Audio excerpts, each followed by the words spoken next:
بسم اللہ الرحمن الرحیم۔ السلام علیکم۔ کیپٹل ٹاک میں خوش آمدید۔ پہلگام کے حملے کے بعد بھارت نے پاکستان کے خلاف کچھ یک طرفہ اقدامات کا اعلان کیا، جس کے بعد پھر پاکستان کی طرف سے کچھ جوابی اقدامات کا اعلان کیا گیا ہے، اور اب ہر طرف یہ بات ہو رہی ہے کہ کیا پاکستان اور بھارت ایک نئی جنگ کی طرف بڑھ رہے ہیں۔ یہ جو صورتحال ہے، اس میں صرف پاکستان کو نہیں بلکہ بھارت کو بھی بہت سے داخلی اور خارجی چیلنجز کا سامنا ہے۔ تو پاکستان ان داخلی اور خارجی چیلنجز کا مقابلہ کیسے کرے گا، اور ایک ایسا وقت جب کہ ہمارا بجٹ بھی آنے والا ہے اور پھر اڑان پاکستان پروگرام کا بھی اعلان ہو چکا ہے، تو یہ جو ایک نئی صورتحال ہے، اس میں پاکستان کی معیشت اور جو اڑان پاکستان پروگرام ہے اس کا کیا مستقبل ہے، اس پر آج ہم گفتگو کریں گے۔ ہمارے ساتھ موجود ہیں وفاقی وزیر برائے منصوبہ بندی اور ترقی جناب احسن اقبال صاحب۔ بہت بہت شکریہ احسن اقبال صاحب۔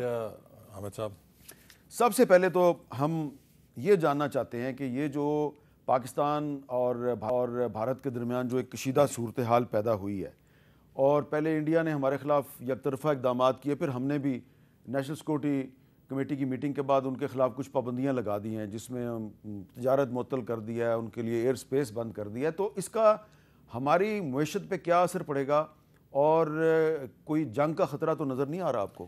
جی بہت شکریہ حامد صاحب۔ دیکھیے، جہاں تک پاکستان اور ہندوستان کے تعلقات کا سوال ہے، آپ کو معلوم ہے کہ ہندوستان کے اندر ایک خاص نظریے کی قیادت ہے، جس نے مسلسل کئی سالوں سے ہندوستان کے اندر بھی انتہا پسندی کو فروغ دیا۔ وہاں پہ مسلمانوں کے خلاف اور دیگر اقلیتوں کے خلاف جو سلوک امتیازی ہوتا رہا، اس کی ساری دنیا میں مثالیں موجود ہیں۔ پھر جہاں تک پاکستان بھارت کا تعلق ہے، اس کے باوجود کہ پاکستان نے بہت انڈرسٹینڈنگ کئی مواقعوں پہ میں سمجھتا ہوں کہ شو کی، لیکن شاید بھارت نے اسے کمزوری سمجھا۔ اور اس کی تازہ ترین مثال یہ ہے کہ چیمپئنز ٹرافی، جو کہ بالکل ایک نیوٹرل موقع تھا، جس میں کہ انڈیا کو اپنی ٹیم بھیجنے میں کوئی کسی قسم کی امر ممانع نہیں تھا، انہوں نے اس کو بھی ایگو کا ایشو بنایا اور اسے بھی نہیں موقع دیا کہ کھیل کے ذریعے ڈپلومیسی میں ہم ایک دروازہ کھول سکتے یا بات چیت کر سکتے۔ تو یہ آپ کو ایک رویے کی شہادت دیتا ہے کہ ہندوستان میں جو قیادت ہے اس کا ایک نہایت ہی متعصب اور انتہا پسند رویہ ہے، بالخصوص پاکستان کے حوالے سے۔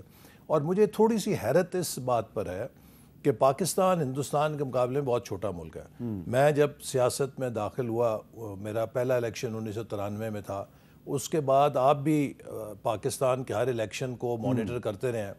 مجھے نہیں یاد کہ کسی الیکشن میں پاکستان کے کسی سیاستدان نے ہندوستان کو اپنی حمایت لینے کے لیے استعمال کیا ہو، کہ ہندوستان کو ایک بنا کر کوئی نشانہ تو عوام کے جذبات سے کھیلنے کی کوشش کی ہو۔ پاکستان میں جتنے بھی الیکشن ہوتے ہیں وہ یہاں کی سیاسی جماعتیں اپنے داخلی معاملات پہ کرتی ہیں، لیکن ہندوستان جو کہ ہم سے کئی 7 گنا بڑا ملک ہے، وہاں پر اگر آپ دیکھیے تو ہر الیکشن کے اندر وہاں کے سیاستدان پاکستان کو نشانہ بنا کر کوشش کرتے ہیں کہ وہ لوگوں کے جذبات سے کھیلیں۔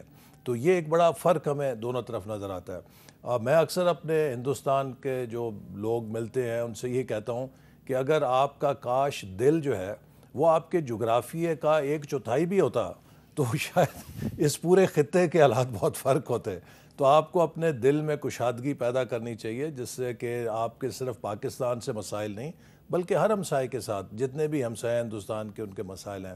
پاکستان اور ہندوستان کے پاس ایسی صلاحیتیں ہیں کہ میرا خیال ہے کہ کسی کے لیے بھی جنگ ایک آپشن نہیں ہے، چونکہ پاکستان کی جو صلاحیت ہے ہندوستان بھی اس سے بخوبی واقف ہے، اور اگر ہندوستان کسی قسم کا ایڈونچر کرنے کی کوشش کرے گا تو وہ پاکستان کو نقصان نہیں پہنچائے گا بلکہ شاید اس سے زیادہ اسے نقصان پہنچنے کا خطرہ بھی ہے۔ تو اس لیے میں امید کرتا ہوں کہ سینٹی ول پریویل، اور جہاں تک یہ انڈس واٹر ٹریٹی کو انہوں نے معطل کیا ہے، یہ ان کی سیاست اور سوچ کی ایک اور دلیل ہے کہ ہاؤ دے آر ویپنائزنگ واٹر۔ کہ آپ دیکھیے دنیا بھر میں یہ وہ چیزیں ہیں کہ جن پر اتفاق رائے ہے، اور یہ انڈس واٹر ٹریٹی تو انٹرنیشنل گارنٹیز کے ساتھ ہے، جس میں بھارت اور پاکستان بائی لیٹرل نہیں ہے بلکہ ورلڈ بینک اس کا گارنٹر ہے۔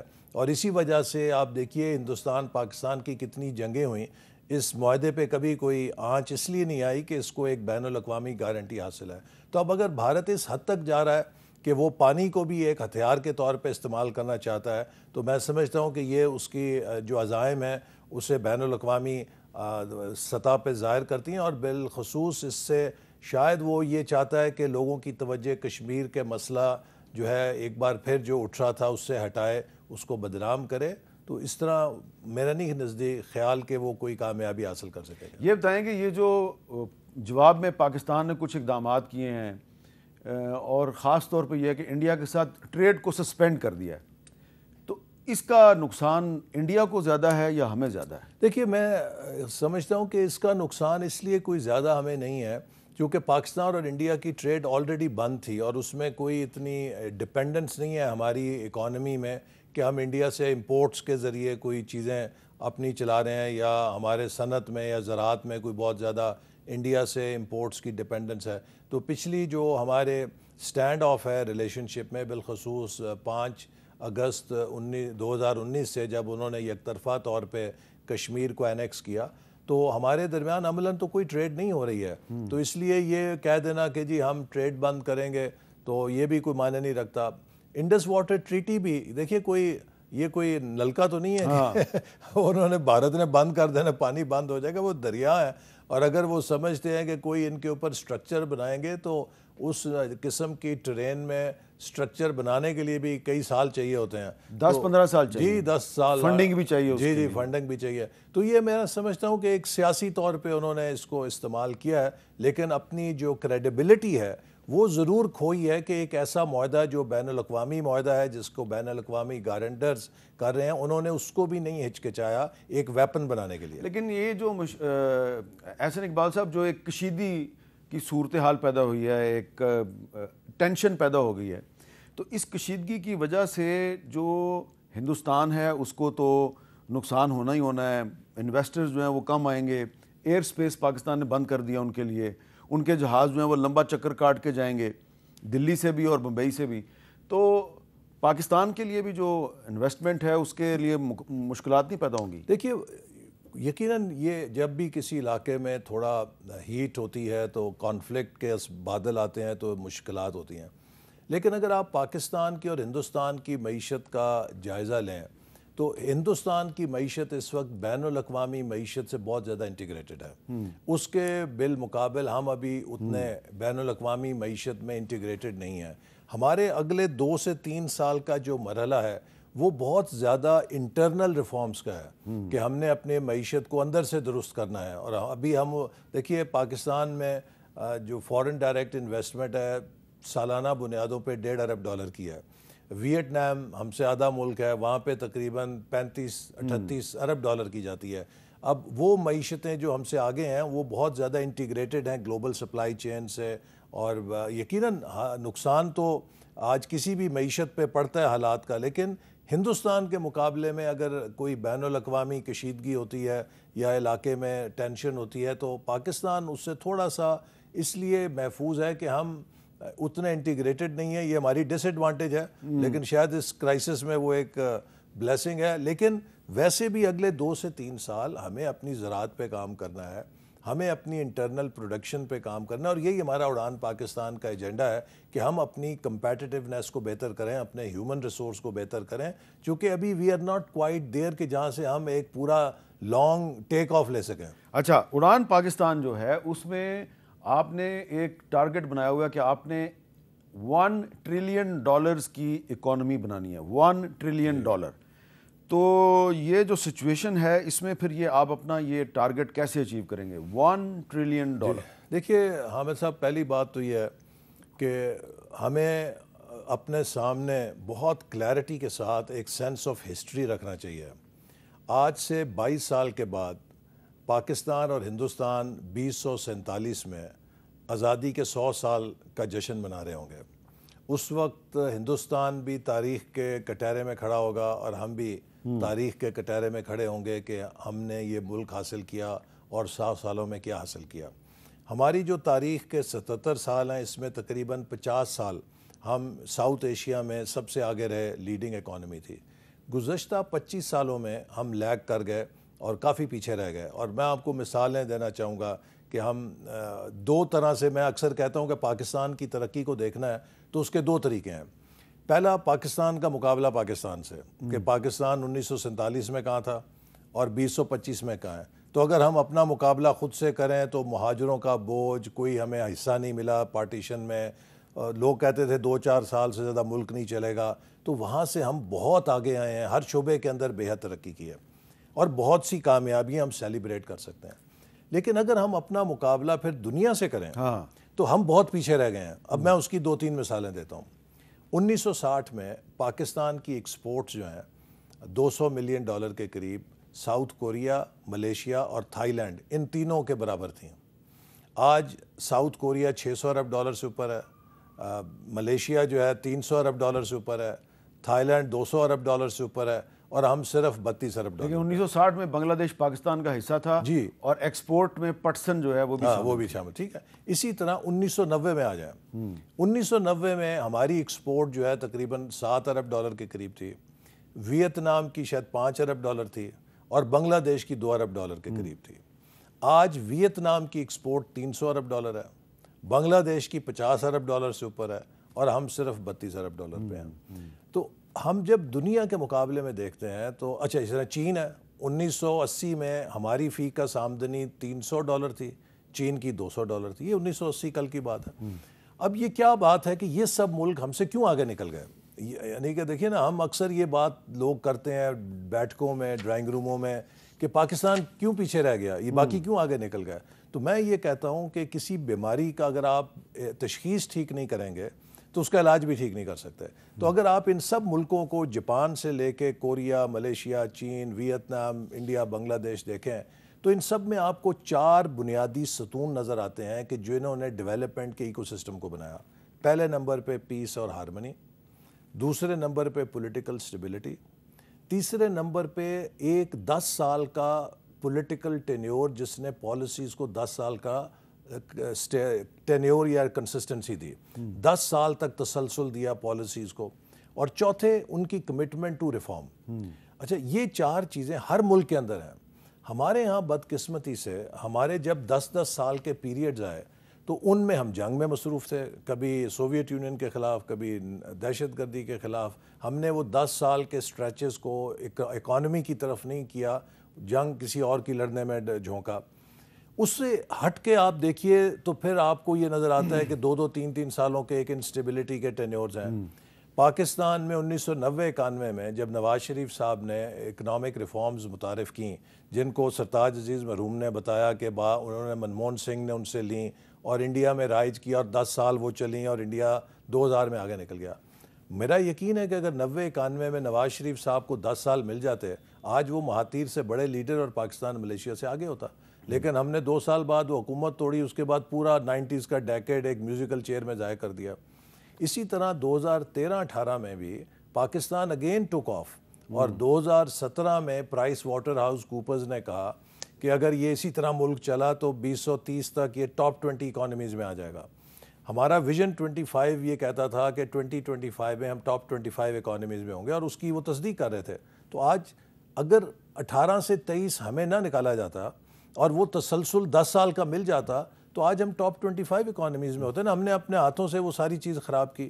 سو پاکستان میں ہمیں یہی ایک سبق سیکھنے کی ضرورت ہے کہ ہمارے اندر نہ ذہانت کی کمی، نہ محنت کی، نہ صلاحیت کی، نہ وسائل کی.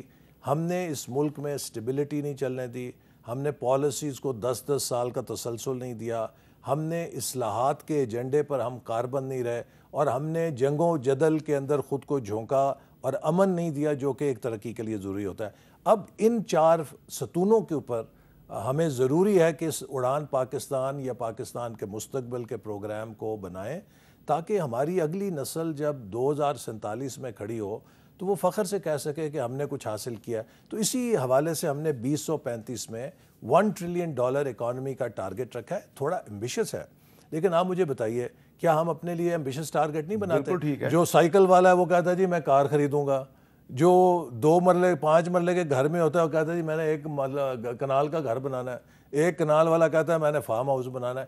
ہم اپنے لیے خواب دیکھتے ہیں، لیکن جب آپ ملک کے لیے خواب دیکھنے کی بات کریں تو لوگ کہتے ہیں جی یہ کیا، جی آپ شیخ چلی کے خواب ہمیں بتا رہے ہیں. اچھا، 30 دسمبر 2024 کو مجھے وہ شام یاد ہے جب آپ نے یہ اڑان پاکستان پروگرام کو لانچ کیا تھا پرائم منسٹر سیکریٹریٹ میں. تو وہاں پہ جو آپ نے 5 ایز کا اعلان کیا تھا: export, E Pakistan, environment, energy and infrastructure, equity and empowerment. تو جو ای پاکستان ہے اس کے حوالے سے میں سوال اس لیے کرنے لگا ہوں کہ میں اب بہت سے ایسے نوجوانوں کو، اسٹوڈنٹس کو جانتا ہوں، میل اور فیمیل، جنہوں نے ابھی دوران تعلیم ہی انہوں نے وہ انٹرپرینورز بن گئے ہیں اور انہوں نے سوشل میڈیا کے ذریعے انہوں نے بزنس شروع کر دیا ہے، اور ان کے بزنس کا انحصار جو ہے وہ یہ سوشل میڈیا پہ ڈیجیٹل بزنس انہوں نے شروع کر دیا، جس کو آپ ای پاکستان کہہ رہے ہیں. تو آپ کہتے ہیں کہ آپ نے آئی ٹی کی شعبے میں ایکسپورٹس بھی کرنی ہے، تو یہ پاکستان میں جو سوشل میڈیا پر جو پابندیاں لگتی ہیں بار بار، اس سے آپ نہیں سمجھتے کہ آپ کا یہ اڑان پاکستان پروگرام کا جو دوسرا پوائنٹ ہے ای پاکستان، اس پہ بہت منفی اثر پڑے گا؟ ہاں دیکھیے، آپ نے بہت اچھا سوال کیا. دیکھیں اصل میں اگر آپ یہ دیکھیں نا، یہ جو کچھ ہوتا ہے اس سے شاید ہمارے سافٹ ویئر ایکسپورٹ یا بزنس میں اتنی ڈسرپشن نہیں، لیکن ملک کی ایک پرسیپشن انٹرنیشنلی متاثر ہوتی ہے. لیکن یہ ای پاکستان کا سب سے چیلنجنگ اور سب سے اپرچونٹیز والا ای پاکستان ہے. اس کی 2 وجوہات ہیں. ایک تو یہ کہ ہماری، جیسے آپ نے بھی کہا کہ 60% آبادی ینگ ہے، ویری ٹیلنٹڈ، اور ان میں بہت پاور ہے کہ وہ پاکستان کو اس شعبے کے اندر آگے لے جائیں. میں بھی نوجوانوں سے ملتا ہوں، ایسے امیزنگ سلوشنز نکال رہے ہیں، ایسا وہ کام کر رہے ہیں، نہ صرف پاکستان میں بلکہ امریکہ میں، یورپ میں وہ اپنی دھاک بٹھا رہے ہیں. تو یہ ایک بہت بڑا اپرچونٹی ایریا ہے. لیکن حامد صاحب، یہ ایک بہت بڑا چیلنج بھی ہے، اس لیے کہ دنیا ایک بہت بڑے ڈیجیٹل ریولوشن میں اور 4th اور 5th انڈسٹریل ریولوشن میں داخل ہو گئی ہے، جہاں پر آرٹیفیشل انٹیلیجنس، جہاں پہ big data, automation, robotics, quantum computing, Nano technology, man made materials, یہ سب چیزیں جو نئی آئی ہیں، یہ ان روایتی پیداواری جو نظام یا ڈھانچہ تھا اس کو منہدم کر رہی ہیں، بہت تیزی سے کر رہی ہیں. اب دیکھیے آرٹیفیشل انٹیلیجنس ہی اگر آپ دیکھیں کہ آپ اگر کسی اپنے اسسٹنٹ کو کہیں کہ کوئی بریف نکال کے دو، آپ وہی ابھی اے آئی کے ٹول کو کہیں تو وہ آپ کو 2 منٹ کے اندر ایک پورا تھیسس لکھ کے دے دے گا، جو شاید 4 گھنٹے میں آپ کا اسسٹنٹ ریسرچ کر کے پھر بھی اتنا اچھا نہیں لکھ کر دے گا. تو پورا جو، اور یہ جو ایک اب مشین لرننگ ہے جس طریقے سے یہ ایڈوانس ہو رہی ہے، اس بات کا امکان موجود ہے کہ اگلے چند سالوں کے اندر لوگ کہتے ہیں کہ شاید یہ کمپیوٹر یا آرٹیفیشل انٹیلیجنس انسانی انٹیلیجنس سے اوپر یا برابر آ جائے گی. اب اس میں ہمیں کس طریقے سے اپنی زراعت کو، اپنی صنعت کو، اپنی گورننس کو، اپنے ایجوکیشن سسٹم کو، اپنے ہیلتھ سسٹم کو اس کے مطابق ڈھالنا ہے، یہ بہت بڑا چیلنج ہے. دنیا میں ہر ملک اس سے گزر رہا ہے. تو اسی لیے ہم نے اس میں کہا ہے کہ پاکستان کو اب ایک ٹیکنو اکانومی بننا ہے. پہلے ایک زراعت کی اکانومی ہوتی تھی، پھر انڈسٹریل اکانومی آئی، اب ٹیکنو اکانومی ہے کہ ٹیکنالوجی بیسڈ اکانومی. اور اس کے لیے ہم نے ابھی ایک science, technology, engineering for development initiative شروع کیا ہے، جس کا مقصد یہ ہے کہ ہم نے پچھلے سالوں میں جتنی آئی ٹی میں، سائنس ٹیکنالوجی میں، ہیومن ریسورس یا یونیورسٹیوں میں انویسٹمنٹ کی ہے، اس کا قبلہ موڑ کے اس کو اکانومی کے ساتھ جوڑا جائے. ہمارے پاس کروڑوں روپے کا سامان پڑا ہے یونیورسٹیوں میں. وہ کیا ہے جی کہ ایک پروفیسر صاحب امپیکٹ فیکٹر جرنل میں ایک مقالہ چھاپنے کے لیے اس پہ تحقیق کر کے اپنی سی وی میں لکھ دیتے ہیں میں نے یہ ایک پرچہ لکھا ہے. پاکستان کو ضرورت ہے کہ وہ مشین اور اکوپمنٹ جو لیبارٹریز میں پڑا ہے ہماری اکانومی میں، ہماری زراعت کو، ہماری صنعت کو کس طرح نئے سلوشنز دے سکتا ہے، پروڈکٹس دے سکتا ہے. تو یہ ہم اس کی الائن کر کے کوشش کریں کہ ایک ٹیکنو اکانومی بنائیں. لیکن اس سب کی بیک بون جو ہے وہ انٹرنیٹ ہے، اور ہمیں اس پر نہ صرف انٹرنیٹ کو فاسٹ بھی کرنا ہے بلکہ اس کی ایکسیس کو، جس سے ہمارے دیہی اور شہری علاقوں میں اور پسماندہ علاقوں میں، ترقی یافتہ علاقوں میں تقسیم پیدا نہ ہو. اس کے لیے ابھی ہم نے جو تازہ سیٹلائٹ چھوڑا ہے، اس سے پاکستان کے پاس بھی، جیسے سٹار لنک کا تو ہر کوئی ذکر کرتا ہے، لیکن پاکستان کا اپنا بھی سٹار لنک اب آ گیا ہے. ہم نے جو ابھی چین کی مدد سے سیٹلائٹ بھیجا ہے خلا میں، اس سے ہم سپیس سے انٹرنیٹ دے سکتے ہیں. ہمارے جو دور افتادہ علاقے ہیں، چاہے وہ گلگت بلتستان ہے، چاہے وہ آزاد کشمیر ہے، چاہے وہ ریگستان ہے، چاہے وہ بلوچستان ہے، اور اس کے لیے اب ہم پلان کر رہے ہیں کہ اس کو ہم استعمال کریں وہاں پہ ایجوکیشن کے لیے، ہیلتھ کے لیے، گورننس کے لیے. اور انشاءاللہ یہ ہمارے پروگرام میں ہے کہ ہم انٹرنیٹ کنیکٹیوٹی کو بھی پروموٹ کریں، ایکسیس بھی پروموٹ کریں. سوشل میڈیا کے یہ معاملات جو ہے نا، اس کا ایک اور پہلو بھی ہے. آج کل جنگیں بھی سائبر ڈومین میں ہو رہی ہیں. جیسے جغرافیے میں کبھی فزیکل سپیس میں ہوتی تھیں. آپ کو پتہ ہے کہ اگر آپ جائیں نیٹ فلیکس پہ وہ ایک فلم دیکھیں دا گریٹ ہیک، وہ آپ کو بتاتی ہے کہ کس طرح سوشل میڈیا کو استعمال کیا جاتا ہے کسی ملک میں ڈسرپشن پیدا کرنے کے لیے. تو ان چیزوں کا سدباب کرنا بھی اتنا ہی ضروری ہے جتنا آپ اپنے ملک کی سرحدوں کی لیکن کچھ لوگ حفاظت کہہ رہے ہیں کرتے یہ جو انڈیا کے ساتھ کشیدگی ہے تو آپ یہ ایکس پر پابندی ختم کر کے دیکھیں، پھر دیکھیں ہم کیا کرتے ہیں انڈیا کے ساتھ. اچھا، بہرحال یہ بھی ان کا ایک موقف ہے. ایک وقفہ لیتے ہیں، وقفے کے بعد دوبارہ ملتے ہیں. کیپٹل ٹاک میں دوبارہ خوش آمدید. ہمارے ساتھ موجود ہیں جناب احسن اقبال صاحب، وفاقی وزیر برائے منصوبہ بندی. احسن اقبال صاحب، یہ جو اڑان پاکستان ہے اس کے ساتھ گرین پاکستان کا منصوبہ بھی جڑا ہوا ہے. دیکھیے گرین پاکستان تو ایک جز ہے نا. ہمارا جو منصوبہ ہے اڑان پاکستان کا وہ بہت براڈر ہے، اور یہ اس کا تعلق تیسرے ای سے ہے جو انوائرمنٹ کلائمیٹ چینج کے تناظر میں فوڈ سیکیورٹی اور واٹر سیکیورٹی کو ایڈریس کرتا ہے. حامد میر صاحب دیکھیے، گرین پاکستان نہیں بلکہ میں کہوں گا گرین ریولوشن 2.0 کی ضرورت ہے ہمیں. ہم نے ایک 60s کے عشرے میں گرین ریولوشن کیا تھا جب گندم کی پیداوار میں کافی اضافہ کیا اور ہم خشک سال اس سے گندم کی کمی سے بچ گئے. اب ہماری آبادی کا جو دباؤ ہے اس قدر تیزی سے بڑھ رہا ہے، اور یہ بھی ایک بہت بڑا چیلنج ہے جس کو ہم اس پروگرام میں اپنے اڑان پاکستان میں ایک پرائرٹی بنایا ہے. آپ دیکھیے پاکستان کی آبادی 1980 سے لے کے 2017 تک مسلسل گھٹ رہی تھی. ہمارا جو کرو ہے آہستہ نیچے آ رہا تھا. ہم 3.2 سے تقریباً 2.4% پہ آ گئے تھے. جو آخری ہمارا سینسس ہوا ہے اس میں یہ پتہ چلا ہے کہ 2017 سے 2023 کے درمیان ہماری آبادی بڑھنے کی شرح 2.4 سے بڑھ کر 2.55% ہو گئی ہے. اگر ہم اس تناسب سے چلیں گے تو 2050 تک ہماری ملکی آبادی 40 کروڑ ہو جائے گی. آج 24 کروڑ کو سنبھالنا ایک چیلنج ہے. وسائل کم ہو رہے ہیں، زراعت یا زمین کے پانی کے فیکس پانی کی جو دستیابی ہے وہ بہت ہم واٹر سٹریسڈ اکانومی بن چکے ہیں. تو اگر ہم نے آبادی کو نہ قابو کیا تو یہ فوڈ اور واٹر سیکیورٹی ایک بہت بڑا چیلنج ہوں گے. اچھا، پھر اگر آپ پاکستان کی زراعت کو دیکھیں تو ہم جو پہلے 10 ہماری پروڈیوس ہیں، چاہے گندم ہے، چاول ہے، کپاس ہے، گنا ہے، ہماری اجناس ہیں، سبزیاں ہیں، پھل ہیں، جو چیز ہم بھی اگاتے ہیں اس میں دنیا کے پہلے 10 سے 12 پروڈکشن کے لحاظ سے ہم ممالک میں شامل ہیں. لیکن اگر آپ ان کی پروڈکٹیوٹی دیکھیں، فی ایکڑ پیداوار دیکھیں تو ہم باٹم 1/3 میں ہیں. میں اس کی ایک مثال آپ کو دیتا ہوں کہ ڈیری سیکٹر دیکھ لیجئے. پاکستان دنیا کا چوتھا سب سے بڑا دودھ پیدا کرنے والا ملک ہے، لیکن ہمارے فی جانور پیداوار 1500 سے 1800 لیٹر ہے، جبکہ دنیا آج 6000 لیٹر 5000 لیٹر عام لے رہی ہے. ہم اگر صرف دودھ کی پیداوار 1500 سے 3000 لیٹر پہ ہی لے آئیں تو آپ دیکھیں یہاں دودھ کی نہریں بیٹھ جائیں گی.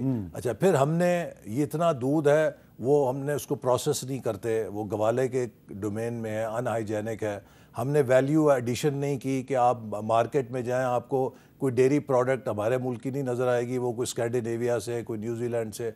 یہ وہ چیزیں ہیں کہ جس پر اب ہم پلان کر رہے ہیں کہ ہر ایگریکلچر کے پروڈکٹ کی ویلیو چین بنا کے ہم ویلیو ایڈیشن میں جائیں. میں ایک اور مثال دیتا ہوں. پتوں کی میں ہمارے پاس ایک ہارٹی کلچر کا کلسٹر ہے جہاں پودے اگتے ہیں، پھول اگتے ہیں. اب اگر آپ یہ دیکھیں کہ ہم کیا کرتے ہیں، اتنا گلاب اگاتے ہیں، وہ گلاب جو ہے یا جلسوں میں ٹنوں کے حساب سے ہماری کاروں پہ اور ہم پر پھینکا جاتا ہے، یا مزاروں پہ ہم قبروں پہ سارا پھینک کے ضائع کر دیتے ہیں. اگر یہ گلاب چین کے پاس ہوتا تو چین اس گلاب سے کوئی 101 چیزیں بنا رہا ہوتا نا. چونکہ ہم نے اس کی ویلیو ایڈیشن نہیں کی، اس کو کموڈٹی ہی رکھا ہے. تو ہمارے اس منصوبے میں یہی چیز ہے کہ ہم اپنے ہر کلسٹر کے اندر ایک ویلیو چین کو بنائیں. سندھ میں کچھ لوگوں نے گلاب کے پھولوں سے پرفیوم بنانے کی فیکٹریاں شروع کر دی ہیں. جی یہ روز آئل جو ہے یہ بہت مہنگی چیز ہے اور یہ کئی چیزوں میں جاتا ہے. یہ روز واٹر، روز آئل، اس سے آپ کئی دوائیوں میں جاتا ہے، کئی کاسمیٹکس کے اندر جاتا ہے. تو ہمارا اب فرض یہ ہے کہ ہم ہر شعبے کا، اب مثال کے ایک اور میں دیتا ہوں، آم ہے ہمارا. اگر آپ دیکھیں آم ایک موسمی چیز ہے جو موسم میں آتی ہے اس کے بعد غائب ہو جاتی ہے. آپ اگر جائیں کبھی بینکاک ایئرپورٹ پہ ٹرانزٹ کریں تو آپ کو وہاں پہ ان کے ڈیوٹی فری ایریا میں اتنے خوش نما مینگو پروڈکٹس ملتی ہیں طرح طرح کی، کوئی ڈرائی مینگو ہے، کوئی مینگو چاکلیٹ ہے، کوئی کچھ ہے، لیکن وہ پاکستان کے مینگو کے سامنے اتنا بھی نہیں ہے. دیکھیے وہ اتنا بھی نہیں نا، لیکن میں صرف یہ کہہ رہا ہوں کہ انہوں نے اس کو کس طرح ویلیو ایڈیشن گلوریفائی کیا ہے، پروڈکٹس بنا دی ہیں. ہم نے اپنے مینگو کو صرف ایک کموڈٹی رکھا ہے کہ بس اس کو کاٹ کے کھانا ہے، اس سے کوئی پروڈکٹ نہیں بنانی جو ویلیو ایڈڈ پروڈکٹ. بالکل ٹھیک ہے. ہم دنیا میں 5واں سب سے بڑا کھجور پیدا کرنے والا ملک ہے. ہماری کھجور کوڑیوں کے بھاؤ کموڈٹی ہے، اس میں ویلیو ایڈیشن نہیں. وہ ہمارے ملک سے لوگ لے جاتے ہیں اس کو دبئی میں، مڈل ایسٹ میں پروسیس بلوچستان اور سندھ سے لے کے جاتے ہیں اس کو پروسیس کر کے ویلیو ایڈیشن کرتے ہیں اور ہم وہاں سے خریدتے ہیں. ہاں اچھا جی، آپ نے ذکر کیا ہے جی گلاب کا، آم کا، کھجور کا، اور ایک اور بھی چیز ہے اس کا بھی ہم آج ذکر کرتے ہیں احسن اقبال صاحب کے ساتھ. اور 2 سال پہلے شمالی وزیرستان میں گیا تھا تو محمد خیل کے علاقے میں نے کیا دیکھا اور وہاں پہ ایف ڈبلیو او کے انجینئرز نے مجھے کیا بتایا، وہ ایک چھوٹا سا کلپ میں آپ کو دکھانا چاہتا ہوں. محمد خیل میں ایک کوپر مائننگ پروجیکٹ ہے. بہت سے ممالک مل کے بھی ہمیں جو ہر سال 3 یا 4 ارب ڈالر کی امداد دیتے ہیں، یہ صرف ایک علاقہ اس امداد سے بہت زیادہ کام پاکستان کے مستقبل کے لیے کر سکتا ہے. This is the second largest copper site of Pakistan. Pakistan میں جو منرلز ہیں ان کی ورتھ کتنی ہے؟ تقریباً کوئی it is 6 to 8 trillion US dollars کا پوٹینشل. اگر 6 ٹریلین US ڈالرز کی ورتھ کے ہمارے پاس منرلز ہیں تو ہمارے تو سارے مسئلے حل ہو سکتے ہیں. سر بالکل 6 ٹریلین ڈالرز کے معدنی ذخائر موجود ہیں، اور یہ وہ ذخائر ہیں جو آپ کو میرے پیچھے شمالی وزیرستان کے علاقے محمد خیل میں نظر آ رہے ہیں. اچھا احسن اقبال صاحب، آپ کا ٹارگٹ ہے اڑان پاکستان میں 1 ٹریلین ڈالر کی اکانومی.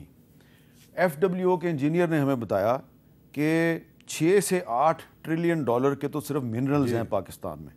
تو اگر صرف ان منرلز کو ہم صحیح طریقے سے ایکسپلور کریں اور پاکستان کو آگے لے جانے کی کوشش کریں تو آپ کی اکانومی 1 ٹریلین کی نہیں 8 ٹریلین کی بھی ہو سکتی ہے. دیکھیے آپ نے بالکل صحیح نشاندہی کی. پاکستان کے پاس اللہ تعالیٰ نے اتنے وسائل دیے ہیں، مائنز اینڈ منرلز ہیں، ہماری زراعت کو دیکھیں، ہمارے ہیومن ریسورس، ہمارا ہر طرح کی وسائل ہیں، اور جو ہم نے ناقدری کی ہے وہ ہماری اپنی پیدا کر رہا ہے. جیسے میں نے کہا کہ ہم نے صرف اس ملک میں اگر اسٹیبلٹی رکھی ہوتی، پالیسیز کو چلنے دیا ہوتا، آج ہم کوریا، ملیشیا ان سب سے آگے ہوتے. تو اب اگر ہم نے اس پر توجہ دی ہے تو آپ دیکھیے بلوچستان میں ریکارڈ کا مسئلہ حل ہوا، اور اس سے یہ امکان اب پیدا ہوا ہے کہ بلوچستان کی حکومت کو تقریباً جب یہ منصوبہ پروڈکشن میں آئے گا 2030 کے بعد تو اپ ٹو $1 بلین اور پلس اس کو حصہ ملے گا اس میں. اور یہ اربوں روپے جب بلوچستان کی حکومت کے پاس آئے گا تو وہاں پر پرابلی بلوچستان کی آبادی چونکہ بڑی کم ہے، وہ سب سے پر کیپٹا بیسس پہ پاکستان کا خوشحال صوبہ بنے گا.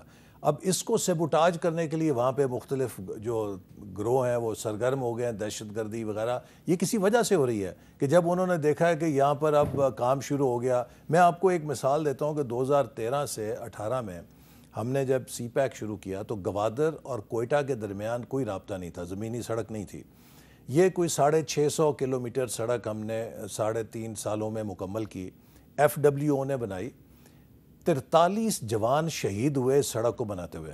اب آپ مجھے بتائیں کہ اگر گوادر سے تربت سے پنجگور، کلات، کوئٹہ، یہ پورا جو ایکسس ہے یہاں پہ سڑک بن رہی تھی تو کیا اس سے بلوچستان کو کوئی نقصان تھا یا فائدہ تھا؟ اور چائنیز انجینئرز پر بھی حملے ہوئے اور اس میں بھی انڈیا کا ہاتھ تھا. اچھا، اور یہ حملے کرنے والے اس سڑک پر وہی لوگ تھے، وہی عناصر تھے جو آج بلوچستان کے اندر پھر حملے کر رہے ہیں. تو پھر مجھے یہ بتائیں کہ کیا یہ بلوچستان کی ترقی کے لوگ ہیں یا بلوچستان کو جہالت میں، اندھیروں میں رکھنا چاہتے ہیں تاکہ ان لوگوں کی وہاں پر اجارہ داریاں رہیں؟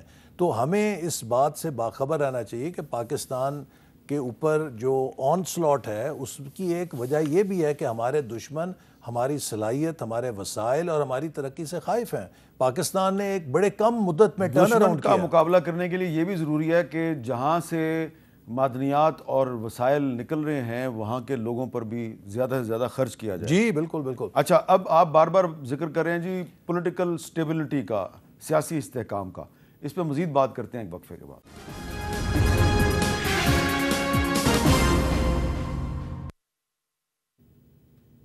کیپٹل ٹاک میں دوبارہ خوش آمدید. احسن اقبال صاحب، آپ بالکل صحیح کہہ رہے ہیں، بار بار آپ ذکر کر رہے ہیں کہ جو اکنامک سٹیبلٹی ہے اس کے لیے پولیٹیکل سٹیبلٹی ضروری ہے. اور آپ نے مثال دی نواز شریف صاحب کی پہلی گورنمنٹ کی, دوسری گورنمنٹ کی. اب اس وقت پاکستان جس صورتحال سے دو چار ہے, ایک طرف تو انڈیا کے ساتھ کشیدگی ہے تو دوسری طرف ہمیں انٹرنل سٹیبلٹی کی بھی ضرورت ہے. تو اس میں جو ہم نے تھوڑی دیر پہلے ہم ذکر کر رہے تھے معدنیات کا, تو خیبر پختونخوا میں مائنز اینڈ منرلز کا جو بل ہے وہ پھنسا ہوا ہے, اور اڑان پاکستان پروگرام کے حوالے سے جو ان کے چیف منسٹر ہیں علی مین گنڈا پور صاحب, عام طور پہ مسلم لیگ نون کے بارے میں ان کی رائے جو ہے وہ کوئی اتنی پازیٹیو نہیں ہوتی, لیکن احسن اقبال صاحب کے بارے میں انہوں نے کیا کہا ذرا سنیں. احسن اقبال صاحب, سب سے پہلے تو میں آپ کو خوش آمدید کہتا ہوں کہ آپ اڑان پاکستان کے حوالے سے یہاں پر آئے, اور آپ کو یقین دلاتا ہوں کہ پختونخوا جو ہے وہ اڑان پختونخوا کی طرف گامزن ہے, اور سیاسی اختلافات اپنی جگہ, لیکن پاکستان کے استحکام اور پاکستان کی ترقی اور پاکستان کی معاشی ترقی جو زیادہ ضروری ہے اس وقت بہت زیادہ, اس کے لیے انشاءاللہ ہم پرعزم ہیں, اور پختونخوا فرنٹ لائن پہ جو ہے وہ آپ کا ساتھ بھی دے گا, کام بھی کرے گا, اور پاکستان کے لیے اپنے جو بھی کردار ہے انشاءاللہ پہلے بھی ادا کیا ہے, قربانیوں کے ساتھ آگے بھی ادا کرے گا. تو یہ جی علی مین گنڈا پور صاحب کی ایک بڑی ہی پازیٹیو سٹیٹمنٹ ہے. احسن اقبال صاحب, اب آپ سامنے بیٹھے ہوئے تھے اور انہوں نے اتنی پازیٹیو سٹیٹمنٹ, آپ کو یقین ہے کہ اڑان پاکستان پروگرام کی کامیابی کے لیے خیبر پختونخوا میں جو تحریک انصاف کی حکومت ہے آپ اس کو ساتھ لے کے چل سکتے ہیں؟ دیکھیے, ہم نے اسی لیے جب اڑان پاکستان کا لانچ بھی کیا, اس کی تیاری میں بھی سب کو شریک کیا, اور آپ کو یاد ہوگا کہ جس دن لانچ ہوا اس دن تمام صوبوں کے نمائندوں کو ہم نے دعوت دی, اور وہ سٹیج پہ بھی آئے تھے. جی, سٹیج پر بھی آئے تھے, اور پھر اب ہم چاروں صوبوں میں جا کر اس کے مشترکہ ورکشاپ کرنے کا مقصد یہ ہے کہ ہم یہ پیغام دیں کہ پاکستان پہ کسی کو اختلاف نہیں. دیکھیے, ہماری سیاست علیحدہ علیحدہ ہو سکتی ہے, لیکن ہمارا ڈاک خانہ ایک ہی ہے, وہ پاکستان ہے.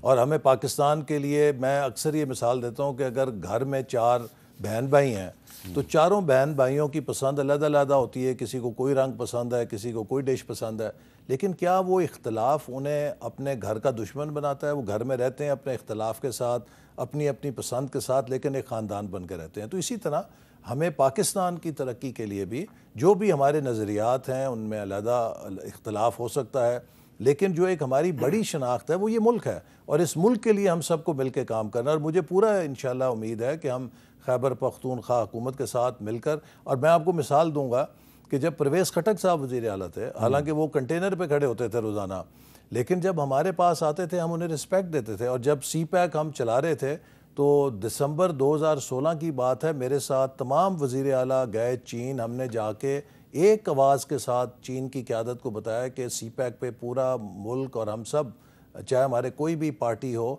مراد علی شاہ صاحب بھی اس میں تھے, پرویز خٹک بھی تھے, باقی صوبوں کے لوگ بھی تھے, ہم نے کہا کہ ہم ایک ہیں. تو یہی میں سمجھتا ہوں کہ جذبہ ہونا چاہیے, اور ہم پوری طرح کمیٹڈ ہیں کہ ہر صوبے کو ساتھ لے کر چلیں گے, چونکہ اس میں اب 18ویں ترمیم کے بعد مرکز کی ایک خاص حد ہے, اس سے آگے وہ صوبوں کے پاس اختیارات ہیں. جب تک صوبے آن بورڈ نہیں ہوں گے آپ جتنے بھی ڈیولپمنٹ آبجیکٹیو ہیں انہیں تنہا حاصل نہیں کر سکتے. تو ہمیں ایک بڑی جوائنٹ ایفرٹ کی ضرورت ہے.